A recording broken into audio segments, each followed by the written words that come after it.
नमस्कार, आप देख रहे हैं अपना मनपसंद कार्यक्रम कृषि दर्शन और मैं हूं आपकी होस्ट छवि। इस कार्यक्रम के जरिए कोशिश होती है हमारी कि आपको विकास के नए रास्तों पर ले जाएं, लेकिन विकास पर आगे जाते जाते कहीं हम ये न भूल जाएं कि ज़मीन से हमारा नाता जुड़ा है और इसके स्वास्थ्य का ध्यान रखना हमारा ही काम है। रसायनों के बहुत ज़्यादा प्रयोग से पिछले काफ़ी समय में ज़मीन की गुणवत्ता इतनी ख़राब हो गई है कि जो फसलें हो रही हैं उससे हमें वो न्यूट्रिएंट्स नहीं मिल पा रहे जो मिलने चाहिए। तो आज के कार्यक्रम में हम कोशिश करेंगे कि आपको जानकारी दे सकें जैव उर्वरकों की, उनके महत्व की, उनके प्रयोग की। लेकिन हमेशा की तरह सबसे पहले देखेंगे अपना पहला सेगमेंट, खबरें खेती की। नमस्कार, खबरें खेती के में स्वागत है आपका। खबरों में आगे बढ़ने से पहले सबसे पहले नजर मुख्य कृषि समाचारों पर। खरीफ प्याज की खेती को बढ़ावा देगी सरकार। जल जमाव से पशुओं को बचाए पशुपालक और किसानों के लिए बेहद उपयोगी स्ट्रॉ रीपर मशीन। प्याज के बढ़ते मूल्य को देखते हुए राज्य सरकार द्वारा खरीफ प्याज की खेती करने के लिए किसानों को प्रोत्साहित करने का निर्णय लिया गया है।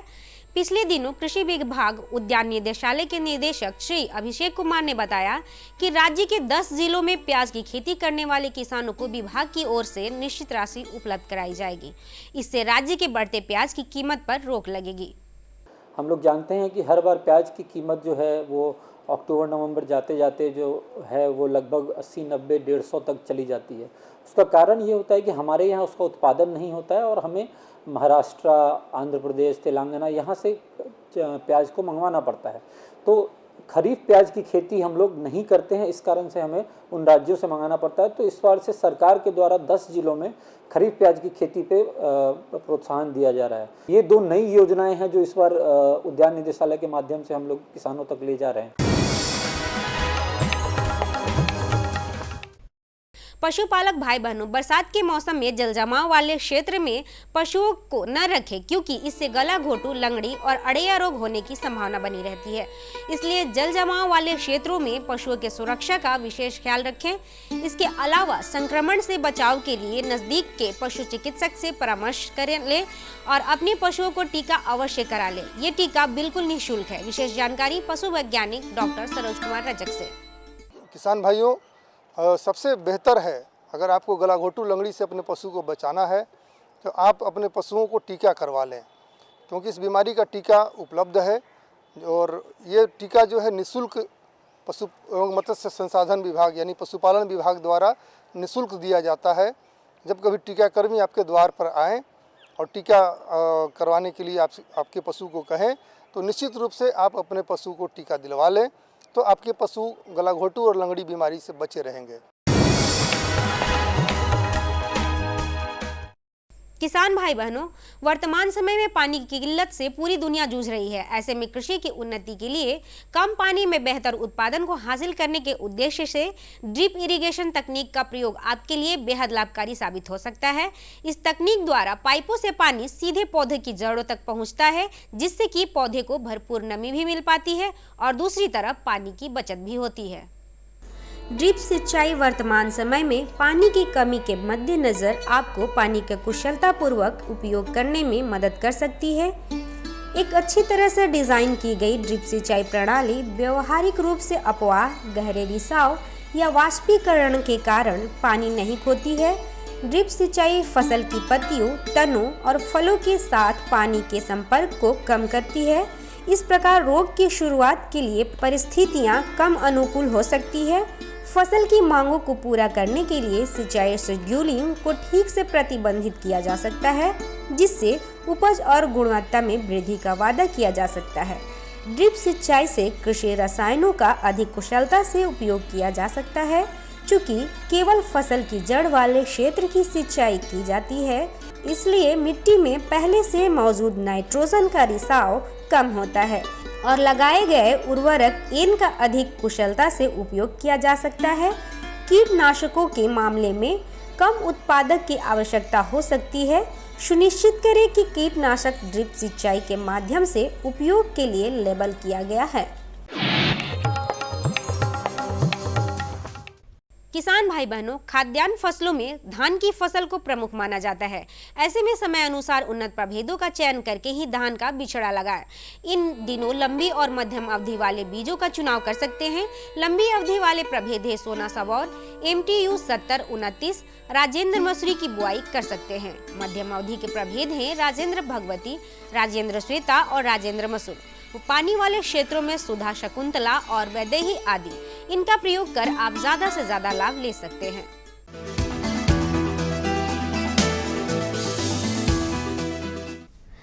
फूलों की खेती करके भी कई किसान सफलता के नए कीर्तिमान बना रहे हैं। कारण यह है कि बाजार में भी इनकी मांग अधिक है और हमेशा बनी रहती है।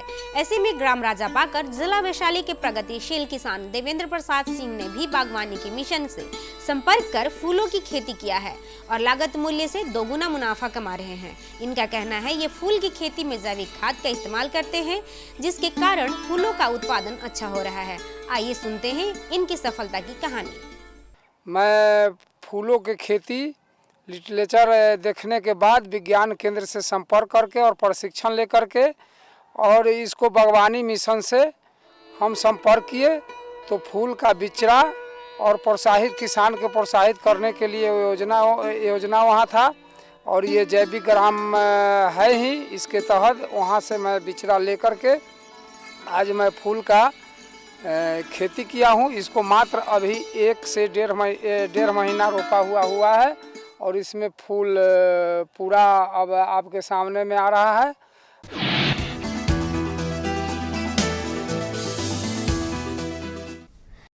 किसान भाई बहनों, फसल अवशेषों को काटने के लिए बाजार में कई कृषि उपकरण उपलब्ध हैं। स्ट्रॉ रीपर फसल के अवशेषों को काटने में सबसे ज्यादा प्रभावशाली कृषि उपकरण है। यह कृषि यंत्र एक साथ 3 तरह के काम करता है। इसमें काटना, थ्रेशिंग करना और पुआल साफ करना या भूसा बनाना शामिल है। इसका ट्रैक्टरों के साथ प्रयोग किया जाता है तो यह शानदार काम करता है और ईंधन की खपत भी कम होती है। आप जानते हैं क्या है आज का मंडी भाव। अब चलते हैं बाजार समिति सब्जी मंडी पटना, जहां जानेंगे आलू और प्याज के ताज़ा भाव। इस प्रकार रहे। नया लाल आलू 3,200 रुपये प्रति क्विंटल, नया सफ़ेद आलू 3,000 रुपये प्रति क्विंटल और लोकल प्याज 3,600 रुपये प्रति क्विंटल। अब समय है मौसम पूर्वानुमान का। मौसम विभाग से प्राप्त जानकारी के अनुसार कल राजधानी पटना का अधिकतम तापमान 36 डिग्री सेल्सियस एवं न्यूनतम तापमान 30 डिग्री सेल्सियस रहने की संभावना है। खबरें खेती की में अभी आपने जाना मौसम के मिजाज के बारे में, जाना आपने मंडी का भाव और साथ ही साथ आपने जानकारी ली नवीनतम तकनीकों और उपकरणों की भी। चलिए कार्यक्रम के सिलसिले को बढ़ाते हैं आगे, लेकिन आगे बढ़ने से पहले समय है इस ब्रेक का। ब्रेक के बाद होगी आपसे फिर मुलाकात। जैव उर्वरक का उपयोग करने का बहुत सारा लाभ है। जैसे क्या है, मिट्टी की उर्वरकता शक्ति बढ़ती है, मिट्टी की क्षारीय स्थिति को हम लोग ठीक कर सकते हैं। मिट्टी में पोषक तत्वों की जो कमी होती है उसको हम लोग इससे मेंटेन कर सकते हैं। और फिर इससे जो है आपका प्रदूषण, जो बहुत तरह का प्रदूषण हो रहा है, जैसे जल प्रदूषण, वायु प्रदूषण, मिट्टी में भी प्रदूषण जो आ रहा है वो भी इससे हम लोग कंट्रोल कर सकते हैं। हर जोखिम से निकल कर फसल आए, सुरक्षित हो जाए। फसल बीमा से हर किसान अब आत्मनिर्भर हो जाए। अब सूखा पड़े या बाढ़ आ जाए, कोई डर नहीं। अब ओले पड़े या कीट पतंगे फसल खा जाए, कोई फिक्र नहीं। अब कैसी भी आपदा हमारी फसल पे आ जाए, क्षति होने पर हमारे दावों का उचित भुगतान मिलता है, क्योंकि हमने लिया है प्रधानमंत्री फसल बीमा। बुआई से फसल कटाई तक हर जोखिम का दावा, न्यूनतम प्रीमियम पर अधिकतम भुगतान का वादा। योजना से हर साल जुड़ रहे हैं 5 करोड़ से ज्यादा किसान। अब आपकी है बारी। नजदीकी कृषि कार्यालय, सहकारी समिति, बैंक शाखा, अधिकृत बीमा कंपनी या जन सेवा केंद्र में स्वेच्छा से करा सकते हैं पंजीकरण। फसल बीमा पोर्टल या फसल बीमा ऐप द्वारा भी किया जा सकता है पंजीकरण। प्रधानमंत्री फसल बीमा योजना, आपकी फसलों का संपूर्ण सुरक्षा कवच। कृषि एवं किसान कल्याण मंत्रालय, भारत सरकार।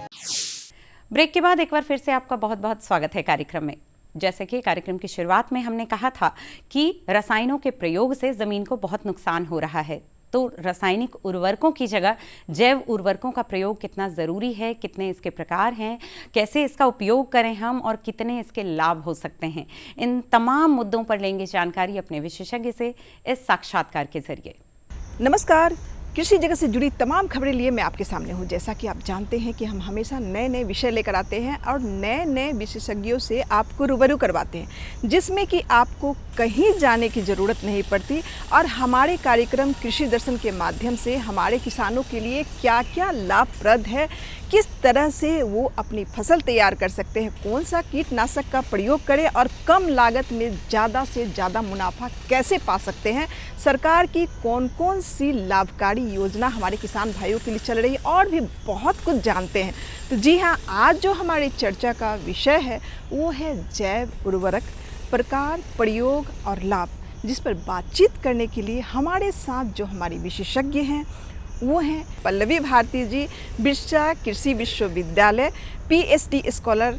आपका हमारे कार्यक्रम में बहुत बहुत स्वागत है। पल्लवी जी, सबसे पहले आप हमारे किसान भाइयों को बताइए कि जैव उर्वरक क्या है और ये कितने प्रकार का होता है। जैव उर्वरक में जीवाणु मौजूद होते हैं जो पौधे की उत्पादन, उसकी टहनियों, उसका उत्पादन को बढ़ाते हैं। जैव उर्वरक जो बेसिकली होता है वो दो तरह का होता है। जैसे एक जो होता है वो फ्री लिविंग होता है और एक होता है जो एसोसिएशन में रहता है।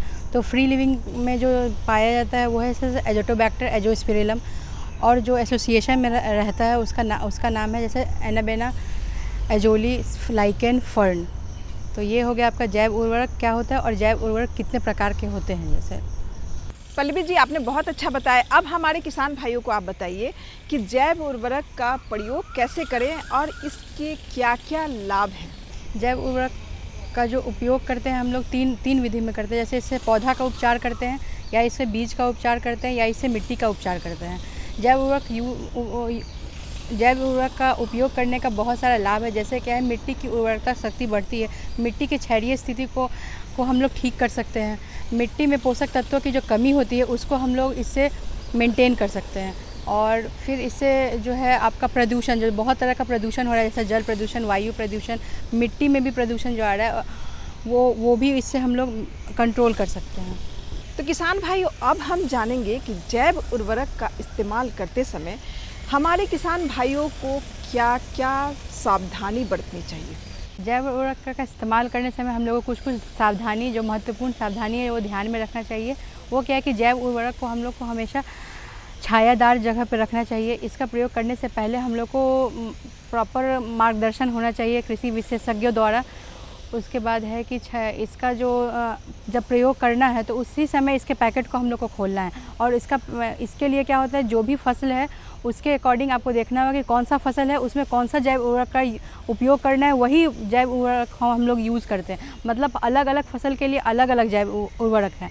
उसका जैव उर्वरक जो हम लोग खरीदते हैं उसमें देखना होगा कि उसका अंतिम तिथि क्या है, अंतिम तिथि के बाद उसका प्रयोग नहीं करना चाहिए।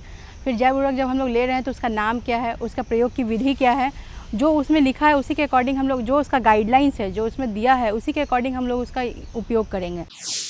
जानकारी के इस सिलसिले को बस थोड़ी देर के लिए रोकेंगे हम। इस छोटे से ब्रेक के बाद मिलेंगे फिर आपसे। कि आज के समय में जैव उर्वरक का इस्तेमाल ज़्यादा से ज़्यादा करना चाहिए, क्योंकि रासायनिक उर्वरक का जहाँ हम इस्तेमाल कर रहे हैं तो वहाँ क्या हो रहा है कि हम लोग का पर्यावरण भी दूषित हो रहा है और हम लोग का उत्पादन भी कम हो रहा है। तो पहले जो जहाँ किसान ये रासायनिक खाद का उपयोग करते थे वहाँ पे अब वो उनका उपज कम हो रहा है और उनको बहुत सारा दिक्कतें आ रही है, जैसे मतलब बहुत सारे बीमारियाँ उनके पौधों में भी लग रही है। किसान पूरी तरह से सशक्त और सक्षम बने, इस लक्ष्य के साथ हम निकले हैं। देश के किसानों को हर वो साधन संसाधन दिए जाए जिससे वो अपनी आय दोगुनी कर सके। ये मुस्कान है खुशहाली की, देश के मान की। ये मुस्कान है किसानों की, और इस मुस्कान की वजह है प्रधानमंत्री किसान सम्मान निधि योजना, जो अन्नदाताओं की आशाओं की जमीन को पिछले 5 वर्षों से इस तरह सींच रही है कि उनके जीवन में खुशी और आत्मविश्वास की फसल लहलहा रही है।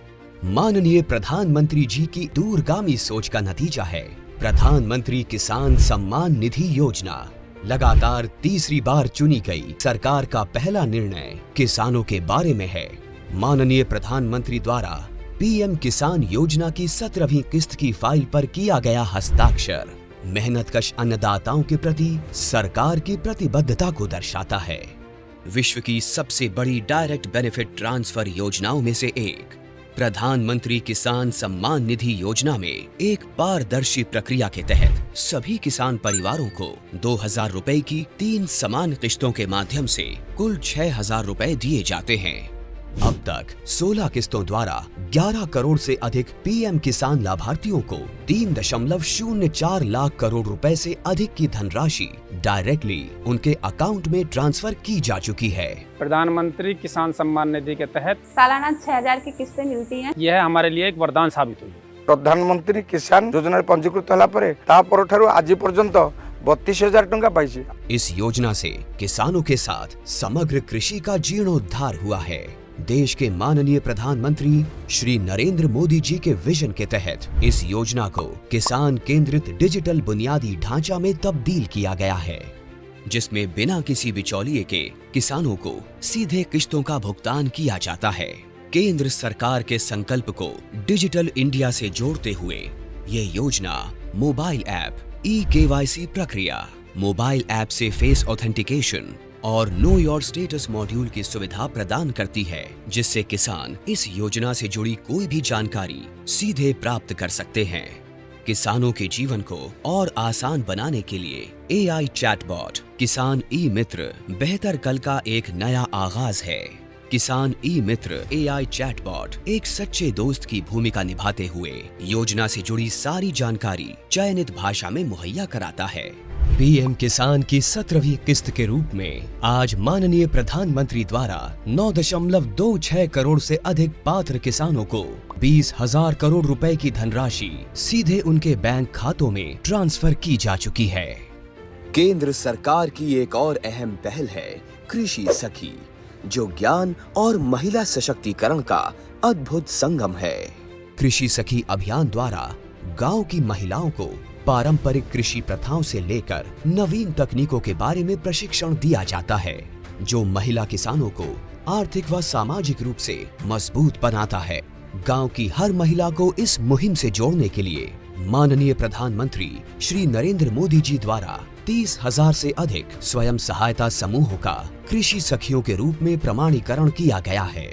कृषि सखी हमारी सहेली जैसी हैं और गांव-गांव में आती हैं, हमको खेतीबाड़ी के बारे में बहुत कुछ सिखाती हैं। ऐसे अनूठे प्रयासों से देश का किसान स्वाभिमानी, स्वावलंबी, सशक्त और आत्मविश्वासी बन रहा है।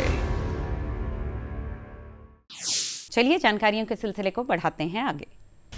पल्लवी जी, जैसे आपने बताया कि जैव उर्वरक का इस्तेमाल हम अलग अलग फसल में करते हैं, तो ऐसा कौन कौन सा फसल है जिसमें कि जैव उर्वरक का इस्तेमाल होता है? अलग अलग फसल में अलग अलग तरह के जैव उर्वरक का इस्तेमाल किया जाता है। जैसे कि अगर हम लोग सब्जी देखें, सब्जी मतलब जैसे सब्जी में टमाटर हो गया, फूल गोभी, पत्ता गोभी हो गया, प्याज हो गया या गेहूँ हो गया, इसमें हम लोग अजोटोबैक्टर से बना हुआ जो जैव उर्वरक है उसका उपयोग करते हैं। और जैसे धान हो गया, धान के खेत में हम लोग अजोस्पाइरिलम से बना हुआ जैव उर्वरक का उपयोग करते हैं। पल्लवी जी, आप हमारे किसान भाइयों को बताइए कि जैव उर्वरक की प्रयोग विधि क्या है? जैव उर्वरक का प्रयोग विधि ये है कि इसमें बहुत सारा उपचार किया है। जैसे इसमें मृदा उपचार किया जाता है। मृदा उपचार में क्या होता है कि जैव उर्वरक को खाद के साथ मिला दिया जाता है और एक रात के लिए छोड़ दिया जाता है। उसको मिला के उसको वहाँ बिछा दिया जाता है जहाँ पे हम लोग को फिर बीज रोपण करना है, वहाँ पे उसको बिछा दिया जाता है। उसमें क्या कहते हैं 8 से 10 kg जो होता है 8 से 10 kg बायो फर्टिलाइज़र को हम लोग उसमें मिला देते हैं। इसके थ्रू हम लोग क्या करते हैं,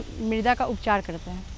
पर्यावरण के हिसाब से हमारे किसान भाइयों को जैव उर्वरक का इस्तेमाल कितना सही हो सकता है? अगर हम पर्यावरण का बात करें तो पर्यावरण को अच्छे से सुरक्षित रखने के मतलब बहुत सारे तरह से जो प्रदूषण हो रहा है उसको बचाए, उससे हम पर्यावरण को बचाने के लिए हम लोग को जैव उर्वरक का अधिक से अधिक इस्तेमाल करना चाहिए, ताकि न मिट्टी, वायु, पानी सब का जो प्रदूषण है वो कम हो और जिससे हम लोग के रहने वाले जीव जंतु या मनुष्य पे कोई भी मतलब हेल्थ इश्यूज़ ना हो, उसका ये रोग ये सब ना लो उसको लगेगा, और वो अच्छे से रह पाएंगे। कोई प्रदूषण नहीं रहेगा, वायु अच्छी रहेगी तो हम लोग को सांस लेने में या रहने में अच्छा रहेगा। पल्लवी जी, आपने हमारे किसान भाइयों को जैव उर्वरक के बारे में बहुत अच्छी जानकारी दी।